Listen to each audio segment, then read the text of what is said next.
Jésus. Alléluia. Acclamons le Seigneur, que Dieu vous bénisse. Amen. Amen. Amen. Quelqu'un est béni ce soir. Est-ce que je peux commencer mon message ce soir? Alors, quel est notre thème depuis le dimanche passé? Tu n'es pas convaincu? Vous servirez l'Éternel. Alors, Seigneur, bénis ta parole au nom de Jésus. Amen. Exode 23, versets 25 à 26. La Bible nous dit ceci. Je lis au nom du Seigneur. Vous êtes avec moi? Je lis au nom du Seigneur. Vous servirez l'Éternel votre Dieu, et il bénira votre pain et vos eaux, et j'éloignerai la maladie du milieu de toi. Il n'y aura dans ton pays ni femme qui avorte, ni femme stérile. Je remplirai le nombre de tes jours. Que cette parole soit ton partage au nom de Jésus. Alléluia. Lisons la parole de Dieu dans Matthieu 25. Matthieu 25, le verset 19 à 30. La Bible nous dit ceci. Longtemps après, dis à ton voisin, longtemps après, le maître de ses serviteurs revint et leur fit rendre compte. Celui qui avait reçu les 5 talents, s'approcha en apportant 5 autres talents. Et il dit, Seigneur, tu m'as remis 5 talents, voici j'en ai gagné 5 autres. Son maître lui dit, c'est bien, bon et fidèle serviteur. Tu as été fidèle en peu de choses, je te confierai beaucoup de choses. Entre dans la joie de ton maître. Et celui qui avait reçu les 2 talents s'approcha aussi et il dit, Seigneur, tu m'as remis 2 talents, voici j'en ai gagné 2 autres. Son maître lui dit, c'est bien, bon et fidèle serviteur. Tu as été fidèle en peu de choses, je te confierai beaucoup. Entre dans la joie de ton maître. Celui qui n'avait reçu qu'un talent s'approcha. Ensuite il dit, Seigneur, je savais que tu es un homme dur, qui moissonne où tu n'as pas sémé, et qui amasse où tu n'as pas vanné. J'ai eu peur, je n'ai pas sémé. J'ai eu peur, je n'ai pas sémé, et que j'amasse où je n'ai pas vanné. Il dit, excusez-moi, qui moissonne où tu n'as pas semé, qui amasse où tu n'as pas vanné. J'ai eu peur, je suis allé cacher ton talent dans la terre. Voici, prends ce qui est à toi. Son maître lui répondit, serviteur méchant, paresseux, tu savais que je moissonne où je n'ai pas semé et que j'amasse où je n'ai pas vanné.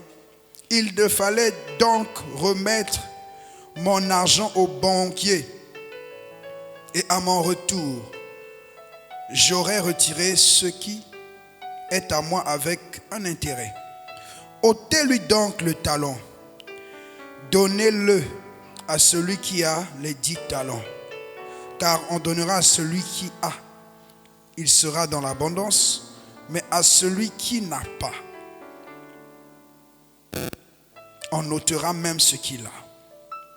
Et le Seigneur et le serviteur inutile, jetez-le dans les ténèbres du dehors, où il y aura des pleurs et des graissements dedans. Parole du Seigneur. Acclamons la parole du Seigneur. Amen. Bon, je vais parler 30 minutes et puis je vais m'arrêter là où je vais m'arrêter. Amen. Alors, vous servirez l'Éternel. Le dimanche passé, nous avons parlé et nous avons dit c'était quoi le serviteur? C'est quelqu'un qui est au service des gens, c'est quelqu'un qui rend service, c'est quelqu'un d'utile. Et nous avons aussi vu que celui-là qui est serviteur, il sert Dieu dans la notion de serviteur, il y a servir Dieu et il y a servir les hommes. Alléluia. Et Dieu a dit, vous servirez l'Éternel, votre Dieu, Il éloignera de vous, il bénira votre pain, votre eau, et j'éloignerai de vous la maladie du milieu de toi. Il y aura dans ton pays ni femme qui avorte, ni femme stérile. Je remplirai le nombre de tes jours. J'ai dit que ce verset-là, c'est un contrat de travail. Dieu donne un contrat de travail aux personnes qui veulent marcher avec lui. Il dit, si tu me sers, moi, je vais m'occuper de toi. Moi, je vais bénir ton pain. J'ai expliqué que le pain, c'était les activités. J'ai expliqué aussi que les autres, c'était les personnes qui sont autour de toi, les nations, les peuples, ta famille, tes amis. Dis, je vais les bénir. Lorsque tu me sers, Dieu fait de toi une source de bénédiction. Et il continue en disant, j'éloignerai la maladie du milieu de toi. Et j'ai dit qu'il y a des maladies qui sont des appels. Quand tu sens que tu es trop malade, c'est un appel. Dieu est en train de t'appeler comme ça. Il faut savoir entendre ça. Tu sens que tu as trop de combats. Les combats là sont ton appel. Dieu utilise souvent nos problèmes pour nous appeler. Il utilise souvent la perte des ânesses pour emmener Saoul vers la royauté. Il utilise souvent des choses qui sont qu'on méprise en fait. Mais ce sont des signaux d'appel. Dis à ton voisin, Dieu t'appelle. Alléluia. Donc c'est ainsi, nous avons vu. Après il dit, il n'y aura ni femme stérile, ni femme qui avorte. Donc il y a des personnes, même le fait qu'elles n'aient pas d'enfants, Dieu est en train de les appeler au service. Anne, le manque d'enfants était un appel à servir Dieu autrement. Offre-moi un enfant. Consacre-moi un enfant. Et tout. J'ai besoin de quelqu'un que je vais laisser là. Dans des personnes, il faut qu'elles fassent des vœux à Dieu. Seigneur, si tu me donnes un fils, il va te servir. Et tout. Il y a des gens qui doivent faire un vœu. Seigneur, si tu me donnes une femme, elle va te servir. Oui. Et puis là, tu pries pour le mariage. Tu pries. Il faut rentrer dans les intérêts de Dieu. Il dit, vous servirez l'Éternel, votre Dieu. Et dans la notion de serviteur, nous avons vu Moïse, mon serviteur. Josué, serviteur de Moïse. David, mon serviteur, je l'ai oint. Dans la notion de serviteur, il y a l'onction. Tu ne peux pas être serviteur sans que Dieu ne t'oigne. Donc l'onction de Dieu vient sur quelqu'un. Quand Dieu te dit tu vas me servir, il te donne une onction. Reçois l'onction. J'ai pas vu quelqu'un qui reçoit l'onction. Est-ce qu'il y a des gens qui aiment l'onction? Moi j'aime l'onction. Quand Dieu dit sers-moi, il te donne l'onction. L'onction c'est doux. C'est pas tu fais des gâteaux, les gens mangent, ils se plaignent. Tu fais les gâteaux comme reine, tu manges, les gens mangent, ils sont contents. Ça c'est l'onction. C'est ça l'onction. Dis à ton voisin, c'est ça l'onction. L'onction, c'est pas seulement faire tomber les gens. L'onction, c'est être efficace. Ces derniers temps, je suis en train d'entendre un chant là. Ces chants ne sont pas compliqués. Mais c'est doux. Et depuis plusieurs années, il est toujours dans l'actualité. C'est pas, il fait youhou. Non. C'est calme. C'est toujours do, fa, do, sol, la. Il n'y a pas de complications, pas de modulation bizarre, pas d'arrangement compliqué. Mais c'est comment? C'est doux. Qu'est-ce qui fait ça? C'est l'onction. Tu vois quelqu'un, il parle, il dit, c'est comme s'il parle trop doucement. Mais il parle, les gens l'écoutent. Pourquoi les gens l'écoutent? C'est l'onction. Tu vois quelqu'un, il arrive quelque part. Tout le monde l'accepte, il l'aime. Pourquoi lui, on l'accepte, on l'a aimé? Dis-lui, c'est l'onction. Il n'y a pas quelque chose que tu puisses faire sur la terre sans avoir l'onction du serviteur. Il y a l'onction du serviteur. L'onction du serviteur te donne des capacités que les autres n'auront pas. Vous savez, quelque chose est facile jusqu'à ce que tu essaies de reproduire. C'est facile jusqu'à ce que tu essaies de reproduire. Il faut essayer pour voir. La coiffure, elle est simple. Il faut tester toi-même avec tes deux mains pour vérifier si c'est vraiment aussi simple que tu le prétends. Les gens méprisent des choses parce qu'ils se disent, parce qu'ils ne le font pas. C'est quand toi-même tu te mets à faire que tu comprends que c'est compliqué. Un jour, une femme arrive quelque part. Elle dit, elle était allée dans le restaurant. Elle dit, ce que tu as fait aujourd'hui, c'était pas bon. Elle dit, toi-même, il fallait cuisiner chez toi. Il fallait cuisiner chez toi. Pourquoi tu viens manger ici? Si c'est pas bon, il faut cuisiner chez toi. Il y a des gens comme ça. Dis vraiment, le piano aujourd'hui, vraiment, frère Shalom, c'est pas bon. Toi-même, il faut prendre le piano. Il faut venir jouer. Il faut venir faire quoi? Il faut jouer, on va voir. Ça paraît simple et facile, méprisable, jusqu'à ce qu'on teste. Je peux faire ce qu'il fait là. Il prend seulement le micro, il parle. Ok, il faut venir seulement faire. Je vois quelqu'un, on lui dit prends le micro, il n'arrive plus, comme ça tremble. Prends le micro. Moi j'ai vu des gens, il a payé le billet, il part prêcher, il est malade toute la journée. Oh non, c'est juste prendre le micro et chanter. Il faut aller faire. Non, mais sa voix aussi n'est pas si belle que ça. Ce n'est pas question de voix. C'est question d'onction. J'ai trouvé David, mon serviteur, je l'ai oint. Que Dieu oigne ce que tu fais. Quand tu es comme Joseph, quand Dieu oint ce que tu fais, tu es un serviteur. On a dit que le juge, il est serviteur de Dieu pour ton bien. Il exerce sa justice. Donc quand tu vas à l'école et que tu es médecin, tu es serviteur de Dieu dans la médecine. Tu ne vas pas aller faire avorter les gens. Parce qu'un serviteur de Dieu n'est pas un tueur en série. Il y a des gens comme ça qui sont des tueurs en série. Et puis à un certain moment, il se réveille.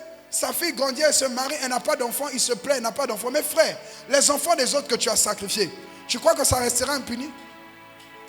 Ça ne peut pas rester impuni. Quand tu abuses, tu fais n'importe quoi. Tu abuses des filles des gens. Tu finis cette fiancée-là, tu la lâches, tu prends une autre, tu lâches encore, tu vas à gauche. Mon frère, toi aussi ta fille, écoute-moi bien. La loi de la semence, on n'a pas besoin de prier pour ça. Ce que tu fais, ça va te suivre. Ce que tu poses comme action, c'est ça qui est ton lendemain. C'est facile de prophétiser l'avenir de certains.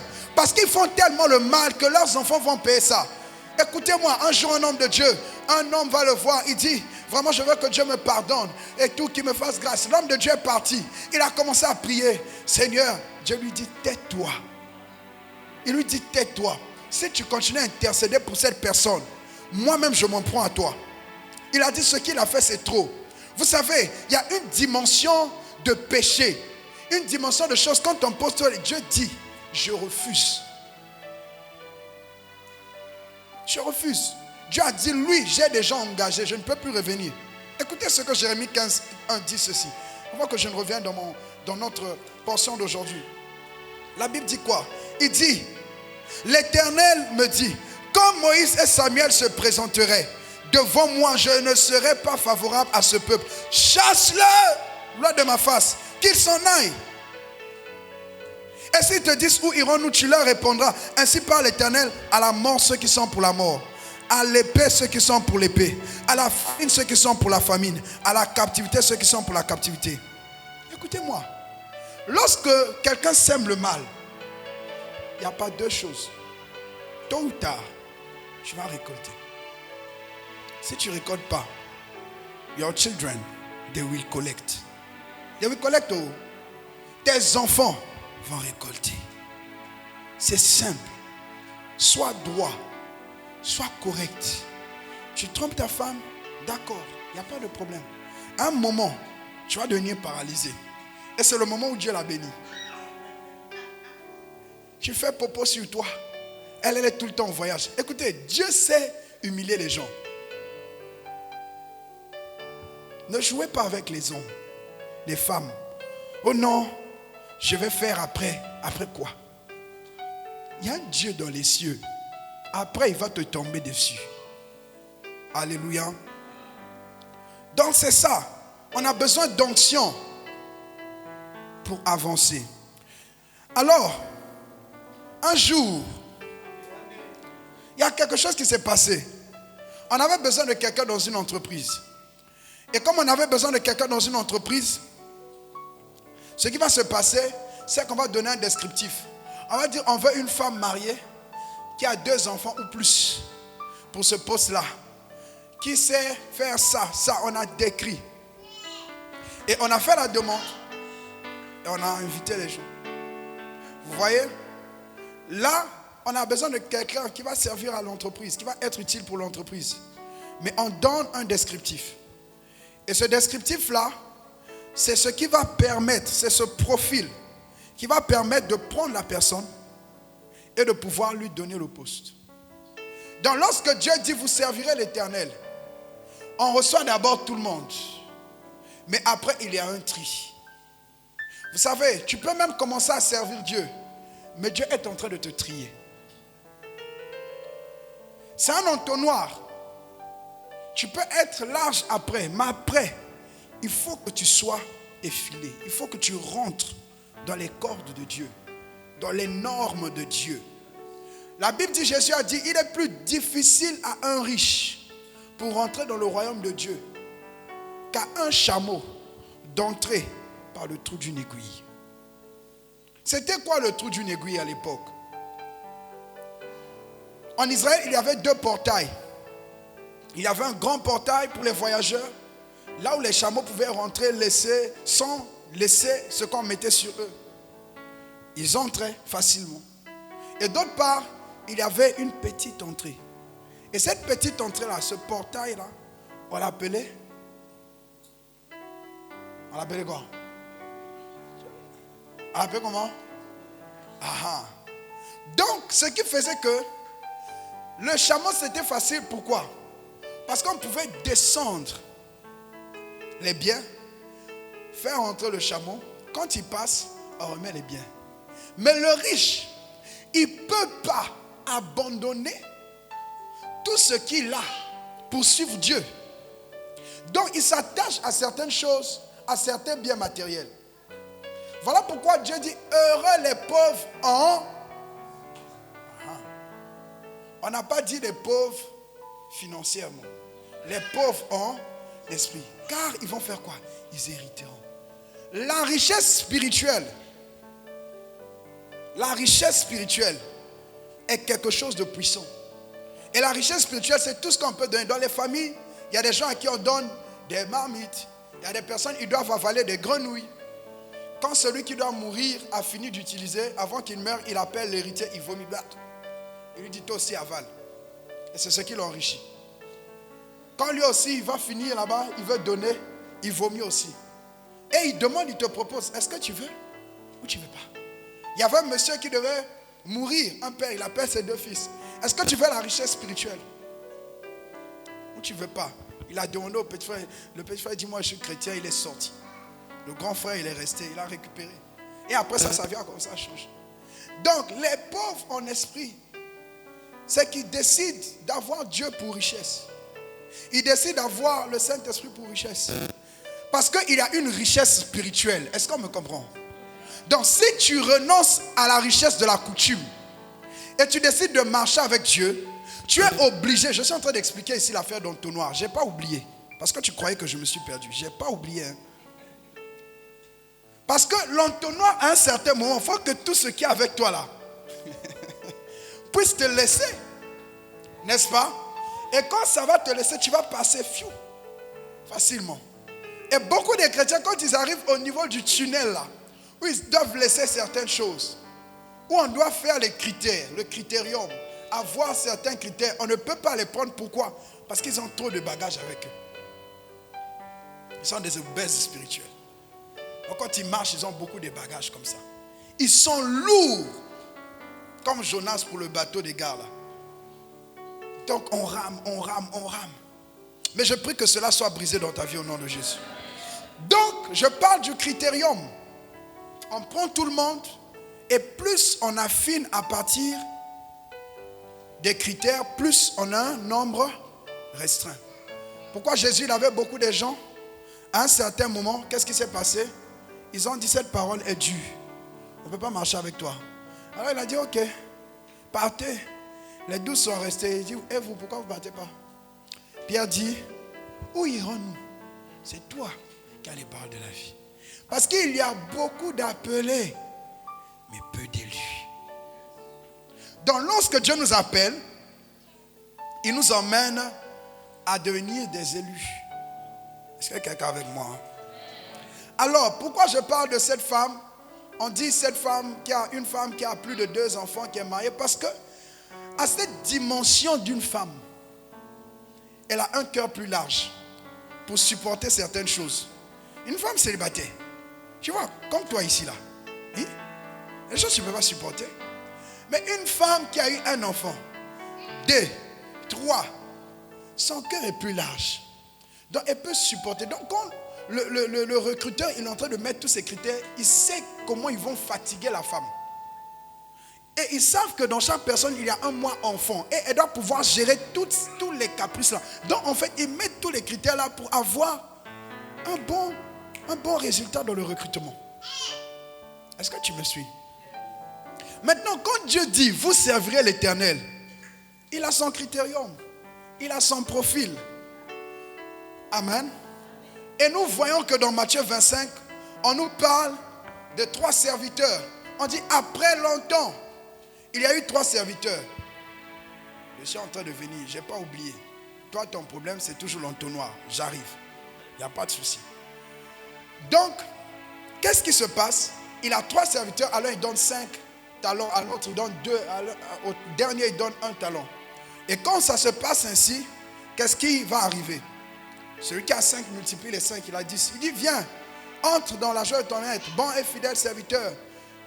Tu as été fidèle dans peu, je te confierai beaucoup.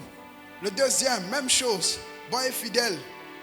Tu as été fidèle dans peu, je te confierai beaucoup. Entre dans la joie de ton maître. Le troisième, il dit, maître, moi je sais que tu es méchant. Je sais que toi, tu es difficile. En passant, tu ne peux pas être un bon ouvrier si tu n'as pas un maître difficile. Aimez les gens compliqués comme Papa Sam.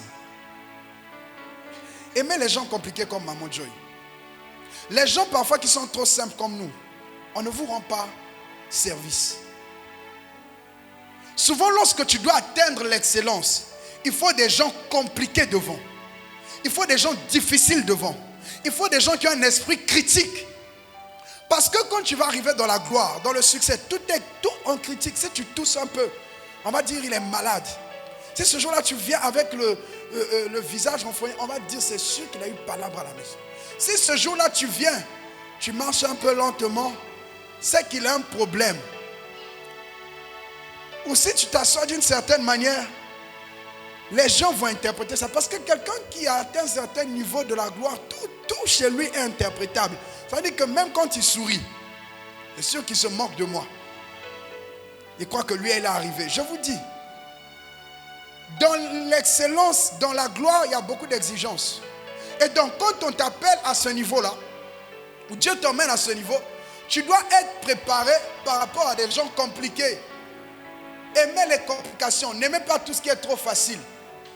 Un leader qui est trop facile du 1er janvier au 31 décembre, qui ne te fatigue pas, ce n'est pas un bon leader. Deux fois, il faut qu'il t'éprouve, il te presse, il te fatigue. Là, le meilleur de toi va ressortir. Tu ne peux pas devenir un bon élément dans les choses faciles. Lorsque les gens font le prépa-bac, qu'est-ce qui se passe? On corse, on élève le niveau. Et quand ils arrivent à l'examen, ils souffrent. Pourquoi? S'il y a plus de sueur à la préparation, à l'entraînement, il y aura moins de sang au combat. Pourquoi on a plus de sang au combat? Parce que les gens ne supportent pas la pression. Parce que les gens ne supportent pas les complications. Donc il a dit, tu es dur, maître. Qu'est-ce qui se passe? Et quand je savais que tu étais dur, j'ai pris le talent, je suis allé l'enterrer. Le maître a regardé. Mais toi vraiment, va me déposer ça en banque. Parce que les talents, c'était pas seulement des talents comme nous aujourd'hui, talents jouer à la musique, chanter. Mais les talents, c'était aussi une valeur monétaire. Donc c'était de l'argent qu'il avait confié. Et qu'est-ce qu'il a fait? Il a enterré son talent. Après l'avoir enterré, il attend que le maître vienne, il part. Il dit, je n'ai pas déposé. Il a dit, mais toi vraiment. Il dit, si tu savais, il fallait faire quoi? Au moins déposer en banque. Et il a dit, méchant et paresseux. Les chrétiens sont méchants. Les chrétiens sont paresseux. Nous sommes méchants pourquoi? Lorsque Dieu voudrait qu'on fasse quelque chose, il nous donne un talent. Il nous donne quelque chose à multiplier. On ne le multiplie pas. Une personne a en moyenne plus de 2000 talents. Plus de 1000, je ne sais pas combien de talents. Quand on commence à quantifier, une personne normale, normalement, n'a pas moins de 100 talents. Donc cela m'étonne que tu marches avec Dieu qui t'a donné des talents et que tu ne puisses pas les utiliser. Et que tu sois inutile. Parce que pour Dieu, c'est du gâchis. Si tu sais chanter, tu ne chantes pas. Tu es méchant, tu es paresseux. Tu viens à l'église, tu vois quelque chose qui n'est pas bien fait, tu sais le faire. Dieu dit tu es méchant et paresseux. Il est en train de montrer des caractéristiques des gens qui viennent à l'église, qui enterrent leur talent. Et quand ils viennent, ils écoutent la parole, ils reçoivent l'onction, ils partent, ils vont mettre l'onction là-bas. Si tu mets même l'huile, tu laisses ça quelque part pendant longtemps, à un certain moment, cette huile-là ne pourra pas être utile. Voici des chrétiens qui tous les dimanches reçoivent l'huile, mais ne cuisinent jamais avec. Voici des personnes qui tous les dimanches reçoivent de la farine, mais n'en font pas des beignets avec. Pourquoi? À un certain moment, quand vous laissez la farine longtemps, vous laissez ça longtemps, il y a des insectes qui naissent de là. Voilà pourquoi on a des chrétiens qui sont possédés.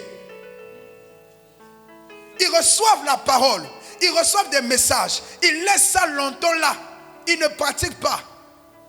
C'est aime ton prochain. C'est trop simple ce qu'il a prêché. Mais pratique. Heureux vous qui savez ces choses pourvu que vous les pratiquez. On n'a pas vu pourvu que votre cerveau spirituel grossisse. Et voilà pourquoi on a des chrétiens qui fatiguent les gens. Tu fatigues même ta propre famille. Quand tu leur dis je peux pas prier, ils prennent ça pour un fardeau. Ils disent en fait, mais tu peux encore prier pourquoi? Parce qu'en fait, la grâce même c'est qu'ils ne rencontrent pas ton pasteur. Parce que le jour qu'ils vont rencontrer ton pasteur, ils vont dire, pasteur, mais vous à votre église là-bas, vous prêchez quoi? Vous faites quoi? C'est quoi votre rôle? Je vous le dis, beaucoup de gens lorsqu'ils nous voient, ils disent ceux-là ils ne peuvent pas prier quoi même. Et quand la personne elle-même va venir s'asseoir, va écouter son pasteur, va regarder ton pasteur, elle va te dire, mais toi, et ce qu'on dit, c'est deux choses. Après, on vient même dire au pasteur, je vous condamnais, mais je comprends que ce n'est pas vous le problème. J'étais avec une de mes filles, elle me dit, papa, je suis avec toi, mais je me suis rendu compte que je ne profite de rien. Je te présente à des gens, leur vie change. Mais toi, j'ai l'impression que moi-même qui suis là, elle-même qui est secrétaire, qui me connecte aux gens là, c'est comme si elle ne prend pas. Elle dit, ah bon? Quand l'Africain fait ça, c'est qu'il a compris. Et là, je voulais lui faire comprendre. J'ai dit, ah bon? Elle me dit, oui. Alors je lui ai dit, si tu as compris, pratique maintenant. Elle a commencé à poser des questions. Elle m'a posé des questions banales. Papa, c'est quoi une blessure intérieure? Papa, c'est quoi le pardon? Papa, c'est quoi ceci? Elle a commencé à me poser des questions. Elle m'a dit, parce que je suis quelque part, je suis là où on mange, on fait du pain frais. Mais moi-même, je me plains de ne jamais manger du pain. C'est comme ça que les chrétiens sont. Méchants et paresseux que nous sommes. Elle a dit, prenez son talent, donnez à quelqu'un. Tu sais, quand tu as un talent et que tu ne l'utilises pas pendant longtemps, ce qui est bizarre, c'est que Dieu, quand il t'a ravi ton talent pour donner à quelqu'un, tu ne sais pas. Tu vas rester avec le talent, mais tu as perdu la mission. Parce que le talent n'est pas qu'un talent, c'est une mission et c'est un positionnement. Donc lorsque Dieu commence à te ravir le talent, quand il dit ravissez, ça veut dire qu'il n'avait plus de responsabilité, il a été viré. Beaucoup de chrétiens sont virés dans la génération. Parce que Dieu leur a donné des talents, des responsabilités. Ils ne le font pas. Méchants et paresseux. Alors Dieu dit, enlevez-le. Enlevez, chassez. Et toi tu crois que parce que moi je crois Neshama, parce que je prophétise, parce que je parle en nom, parce que j'ai les visions, je ne suis plus dans la mission. Je continue à faire. C'est comme quelqu'un qui était dans un poste. Il avait un badge, il avait un cachet. Quand le président l'enlève de là, même s'il a les compétences, est-ce qu'il est utile à la nation? Et beaucoup sont comme ça. Ce qui est intéressant avec Dieu, il ne te dira jamais, ou pas tout le temps, que je t'ai enlevé.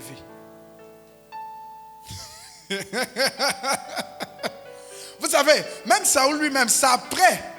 C'est après. C'est parce que Samuel lui a dit, le royaume sera déchiré de dessus toi. Sinon, quand Dieu a dit j'ai rejeté, lui, il ne savait pas encore. Faisons attention. Nous sommes des chrétiens Samson. On a beaucoup de force, peu de sensibilité. Il croyait que l'Éternel était encore avec lui. Or, l'Éternel était parti depuis. C'est ça. Alléluia. Que tu ne sois jamais trouvé parmi les méchants et les paresseux au nom de Jésus.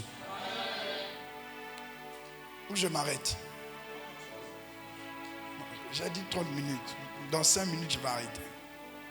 L'entonnoir. C'est une affaire? Oui, oui.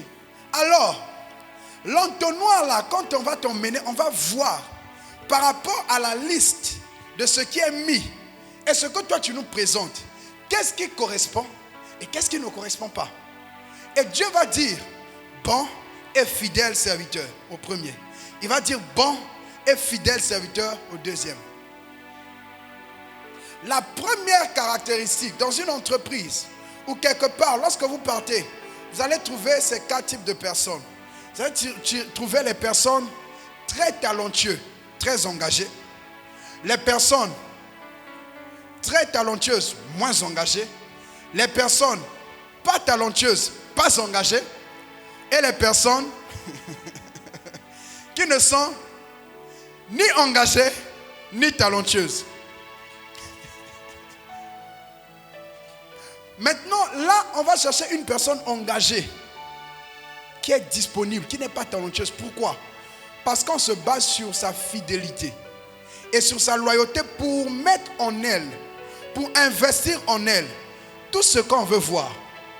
Dieu n'a pas besoin de gens très talentueux, très engagés seulement. Il n'a pas besoin de gens très talentueux, moins engagés. C'est de l'orgueil. Je parlerai de ça. Le syndrome de la perfection. C'est ce qui a tué Satan.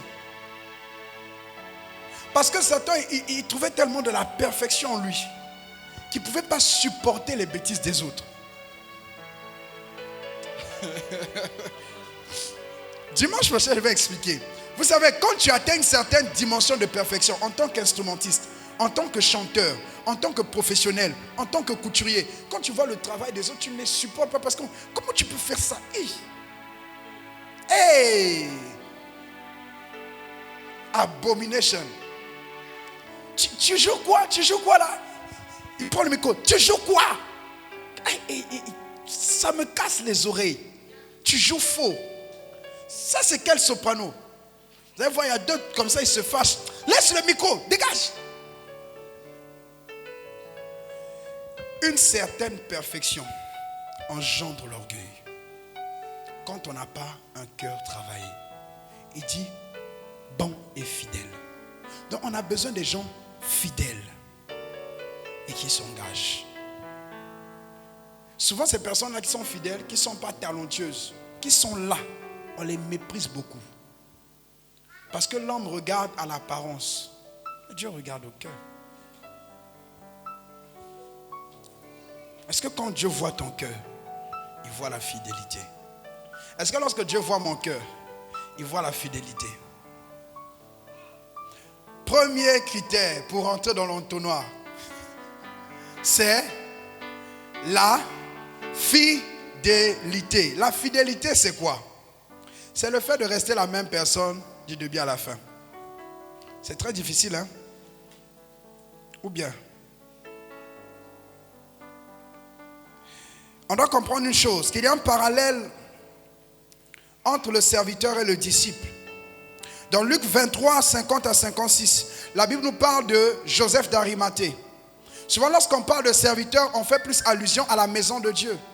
Les gens, quand on dit c'est un serviteur de Dieu, on dit il est pasteur. Mais au-delà d'être serviteur, il y a un disciple. Et le disciple, il étend le royaume dans tous les domaines. Donc quand Dieu dit vous servirez l'Éternel, il ne s'adresse pas seulement à ceux qui sont appelés aux 5 ministères, mais à tous les disciples. Alléluia. Exode 2. Je vais vous montrer quelque chose.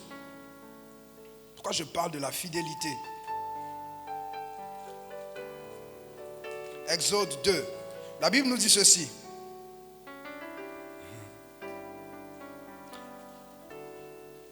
Prenons 1,14. Exode 1,14 ou 19. On nous parle des deux femmes. Partie verset 19. La Bible dit, les sages-femmes répondirent à Pharaon, c'est que les femmes des Hébreux ne sont pas comme les Égyptiennes. Elles sont vigoureuses et elles accouchent avant l'arrivée de la sage-femme. Dieu fit du bien aux sages-femmes et le peuple multiplia, devint très nombreux. Parce que les sages-femmes, écoute-moi bien, parce que les sages-femmes avaient eu la crainte de l'Éternel, Dieu fit prospérer leur maison. Dans une autre version que j'ai lue, on a dit que Dieu leur a donné une descendance parce qu'elles craignaient l'Éternel. Quand quelqu'un est fidèle à Dieu, Il y a des choses que Dieu lui accorde. Et il n'était pas dans l'église. À l'époque, il n'y a pas d'église. C'était des sages-femmes. Mais ils ont montré qu'elles servaient Dieu par leurs actions, par leur manière de faire. Toi, on te dit au travail, escroque. Toi aussi, tu dis, on va manger. Allons-y. J'ai dit, d'accord, j'augmente de combien? 10%. Non, mettons 15%. C'est même toi, c'est toi qui as été simplement sollicité. C'est toi qui deviens le meneur. Ah, frère. Alléluia. Ésaïe 44, 28 dit, je dis de Cyrus, il est mon berger. Il accomplira toute ma volonté et il dira de Jérusalem qu'elle soit rebâtie et du temple qu'il soit fondé. On parle de Cyrus, un païen. À l'époque, quand on parlait de païens, c'est les gens qui n'étaient pas juifs. Aujourd'hui, quand on parle de païens, on dit que c'est ceux qui ne connaissent pas Dieu en général. Mais nous tous, nous sommes des païens. Les nations, bibliquement parlant, nous sommes des païens. Alléluia. Donc, Dieu dit à un païen, il dit, il est mon berger. Il dit, Cyrus là, c'est mon pasteur. Il va aider la nation à rebâtir. Mais est-ce que, selon les critères humains, il est serviteur de Dieu? Non. Mais dans les critères divins, comme il est temps et il suit les projets de Dieu, il est serviteur de l'Éternel. Alléluia. Donc, il faut que tu retiennes, quand tu pars au bureau, tu sers Dieu. Quand tu pars faire ton commerce, tu sers Dieu. Le problème, c'est que tu n'es pas encore conscient du mandat que tu as derrière ton commerce. Sinon, il y a un mandat divin derrière. Alléluia. Derrière Joseph, ce qu'il a fait en Égypte, si Joseph n'était pas là, le peuple d'Israël n'allait jamais devenir une nation. Ils allaient mourir dans la famille et la promesse de Dieu s'arrête. Il y a des promesses de Dieu qui doivent s'accomplir par des gens qui deviennent des professionnels dans le domaine séculier. Pourquoi certaines promesses n'arrivent pas à l'église? Parce que toi, tu n'es pas encore positionné. Tu négliges tes études, tu négliges tout ça. Toi, tu veux seulement prier, jeûner. Mon frère, même si on priait en jeûne, ce n'est pas la prière qui allait demander le corps de Jésus là-bas. Dans Luc 23, 50 à 56, c'est Joseph d'Arimathée qui allait. Il a demandé et on lui a donné le corps. Si c'était Pierre qui partait, on allait le fouetter. Il y a des choses que nous demandons ou nous voulons faire. On n'a pas le manteau pour. Et on nous fouette dans la société. Sortons de la méchanceté et de la paresse. Parce que le fait de ne pas prendre au sérieux ton diplôme, de ne pas prendre au sérieux ton travail, de ne pas prendre au sérieux ce que tu fais, tu es en train d'être méchant. Tu es en train de négliger ce que Dieu veut accomplir. Si Joseph d'Arimathée n'était pas là, comme disciple, on devait voir quel tombeau. Demandez à Pierre, est-ce que dans leur famille, ils ont des tombeaux? Demandez à Pierre. Pierre lui-même, on a dit qu'il est mort, la tête inversée sur la croix. On ne nous a pas dit là, on a jeté son corps.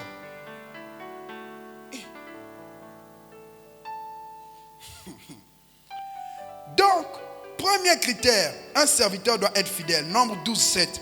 Il n'en est pas ainsi de Moïse, de mon serviteur. Il est fidèle dans toute ma maison.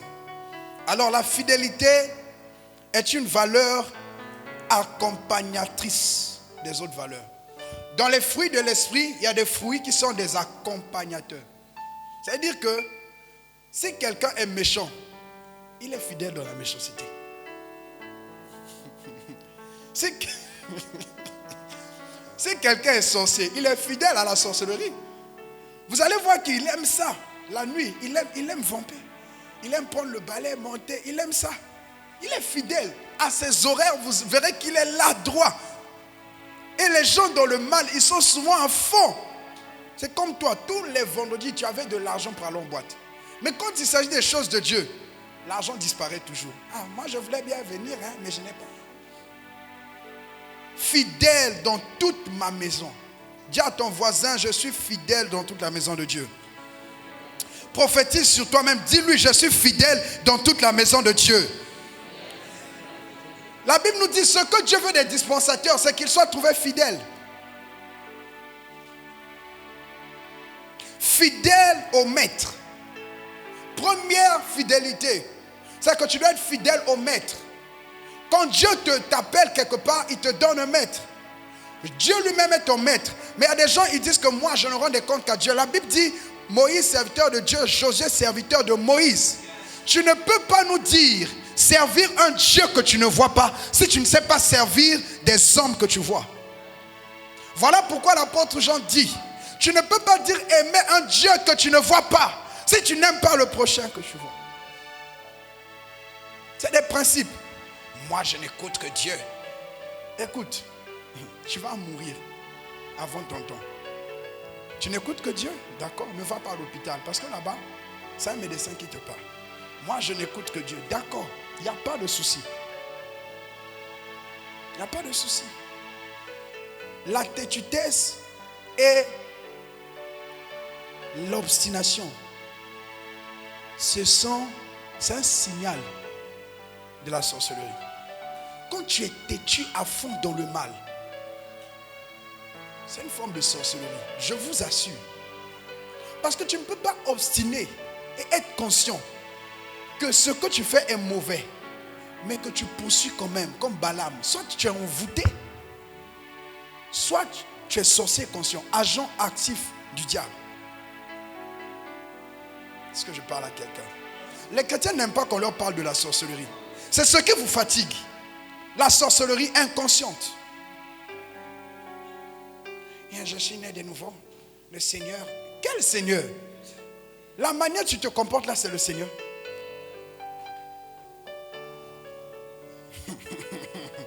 Fidèle au maître. Deuxième fidélité. Fidèle aux instructions et à la vision. Il leur a donné des talents. Le but, c'est de fructifier. Toi, tu ne fructifies rien. Tu manges tout, tu avales.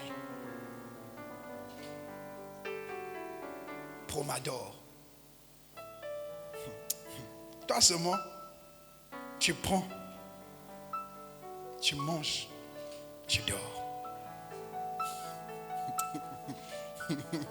Dis à ton voisin, est-ce que tu es promador?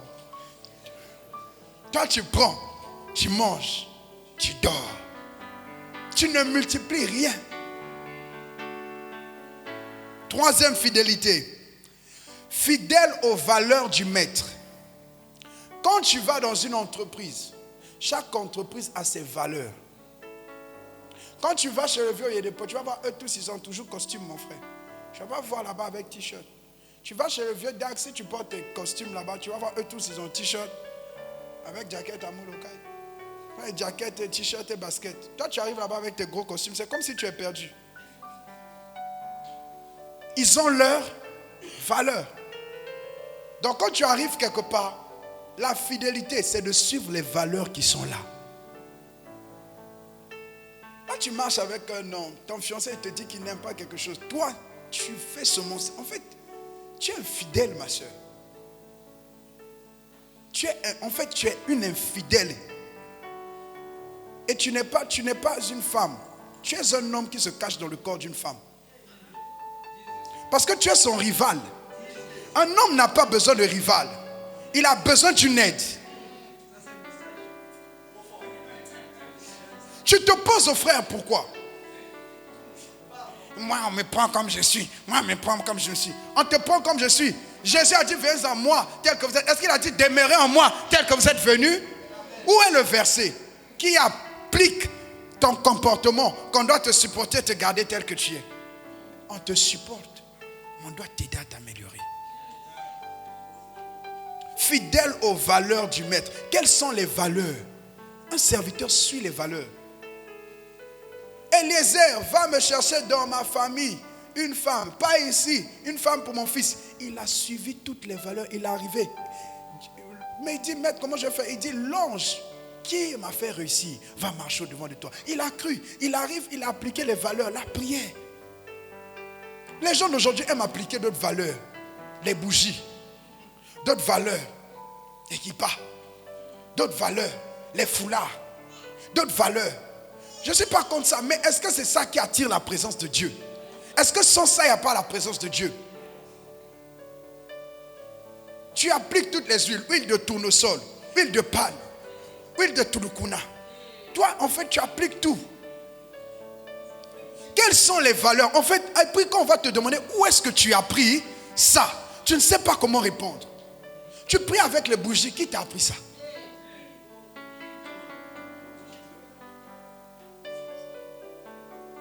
Tu parles à la mer. Tu parles. Tu racontes quoi? Qui t'a appris ça? Est-ce que Jésus, dans la Bible, on a dit qu'il partait à la mer, il faisait des choses, après il jetait les choses, Qui t'a appris ça? Quelles sont ces valeurs-là? Quelles sont ces valeurs? Une de ma filles perd son âme. Je n'ai même pas eu la force de la pleurer. Elle va quelque part, au nom de l'homme de Dieu. Il me dit, soi-disant, qu'il a prié. Elle m'envoie la photo. C'est quelqu'un de renommé. Avant qu'elle ne meure. Elle me dit, oh non, il a dit que l'esprit qui me fatiguait. Ah, Seigneur. Il a dit que maintenant, l'esprit là est sous ma tutelle. Je peux l'envoyer où je veux. Voilà le verset qui dit, vous enverrez les démons que vous aurez chassés en mon nom. Père Sam, on vit des choses. Il y a des cas que je gère. Moi-même, parfois, je m'assois comme ça jusqu'à 1 heure. Je n'ai pas la force. Mais je réfléchis, en fait, où est parti votre tibia, votre cerveau là? C'est parti où? On n'aime plus des hommes de Dieu simples. Il faut qu'ils mettent un truc un peu rouge ici. Quand il vient, il fait comme ça. Il faut qu'ils mettent la croix. Donc, comme je suis simple comme ça, c'est pas bon. Il fallait que je mette un chapeau rouge comme ça. Avec une croix qui vient jusqu'ici. Et quand je viens avec l'encens. Le Seigneur. Alléluia. Alléluia. Et là, ils sont convaincus. Il est où, hein? Tu vois? Hey! Qui t'a appris ça? Dieu a dit à Adam. Qui t'a dit que tu étais Moutakala? Qui t'a dit ça? Parfois je suis dépassé. Vous savez, je reste là parfois. Mais les enfants là, ils apprennent ces choses à où? Tu entends des fidèles qui viennent te raconter. J'ai posé une action prophétique. Tu écoutes l'action. Puis tu restes calme. Moi-même qui suis soi-disant prophète. Parce que on m'emmène à douter de mon ministère de prophète. J'ai posé telle action. Je reste tranquille. Après je m'assois et dis, Seigneur, c'est quel acte? Vous allez vous attirer des démons au nom des actes prophétiques. Les valeurs, soyons simples. Dieu t'a dit quelque chose, soumets ça. Et puis quand tu poses l'acte là, toi-même tu n'es plus normal. C'est quoi qui t'anime? On dirait quelqu'un qui a pris la drogue. Comme ça. Mais Dieu est un Dieu de paix. Dis à ton voisin, les fidèles aux valeurs du maître. La prière, le jeûne, la méditation. Moi, je ne peux pas comprendre que tu sois prophète, que tu as un esprit prophétique, tu es puissant dans les visions. Explique-moi Exode 1:1. Une femme enfant de Lévi épousa quelqu'un dans la maison de Lévi. Tu ne peux pas me lire ça, m'expliquer ça. Le principe là. On prend encore un autre verset, verset 7:7. Comme quelqu'un disait, Matthieu 7:7. Tu n'arrives pas à nous expliquer. On prend encore, mais quand tu prophétises, tu es pointu. Je comprends que ce n'est pas toi. C'est un esprit impur qui te donne des informations. Parce qu'il y a une dimension de prophétique qui demande une dimension où tu es un avec les Écritures. Tu ne peux pas venir, tu nous cites Stéphane. Stéphane, c'est l'ami de qui? Levez la main. Je suis en train de prophétiser. Tu viens, tu nous parles de Stéphane. Tu nous parles d'un mandat. Tu parles de Stéphane, tu parles d'un mandat. Mais quand on suit les messages que tu donnes, ce n'est pas ça.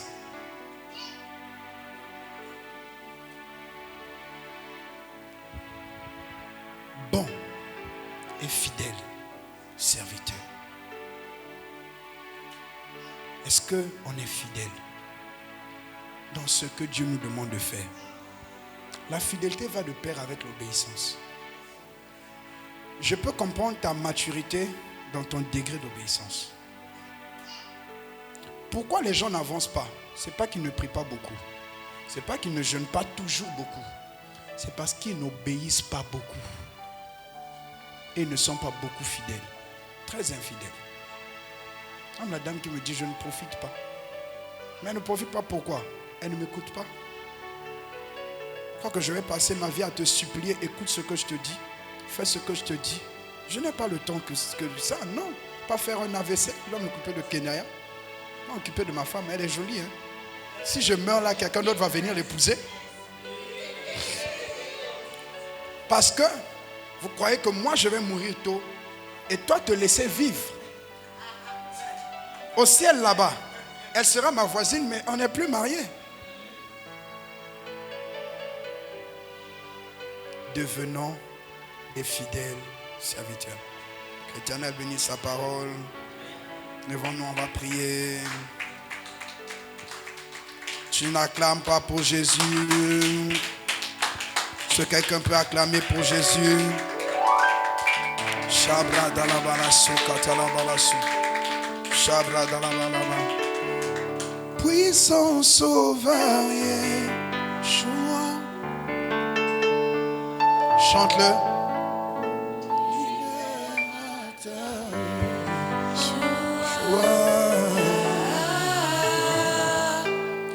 Ma vie t'appartient, Yeshua.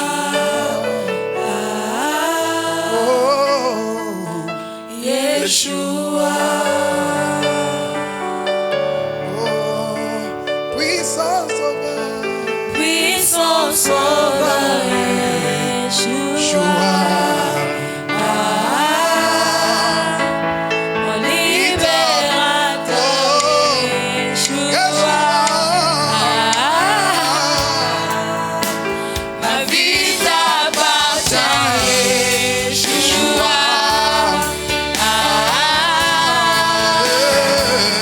Yeshua. Puissant sauveur. Puissant sauveur. Je vais prier pour les personnes qui se sentent malades. Tu sens que tu as des esprits de mari et femme de nuit qui te combattent. Approche, je vais prier. Parce qu'on ne peut pas être fidèle à Dieu s'il y a des combats qui nous oppressent. Tu sens que tu as besoin de prière. Approche, je vais prier. Shaka dalabalas. Remadiaha. Yeshua. Puissant sauveur. Puissant sauveur, Yeshua. Mon libérateur, Yeshua. Ma vie t'appartient, Yeshua.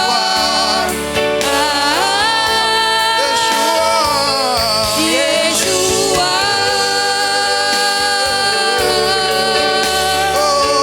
Puissant sauveur. Puissant sauveur, Yeshua. Mon libérateur, Yeshua. Ma vie t'appartient, Yeshua. Yeshua.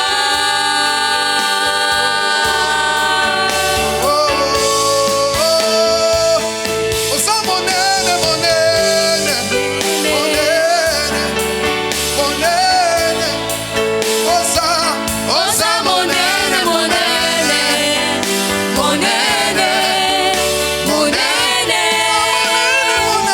Osa monene, monene, Dis à Dieu qu'il est grand. Tu es si grand, tu es si puissant. monene. Osa monene, monene, Tu es si grand, tu es si puissant. monene, Shabda diaha. monene. Samonene, monene. Osa monene, monene, Samalola. monene, monene. Samonene, monene. Osa monene, monene, monene, monene. Jacques, on veut prier, comme je l'ai dit, pour les personnes qui ont des problèmes de mari et femme de nuit, des gens qui ont des problèmes avec la mort. Tu as tout le temps peur. Et aussi prier pour les gens qui se sentent malades. La Bible dit vous servirez l'Éternel, mais tu ne peux pas servir Dieu si tu es sous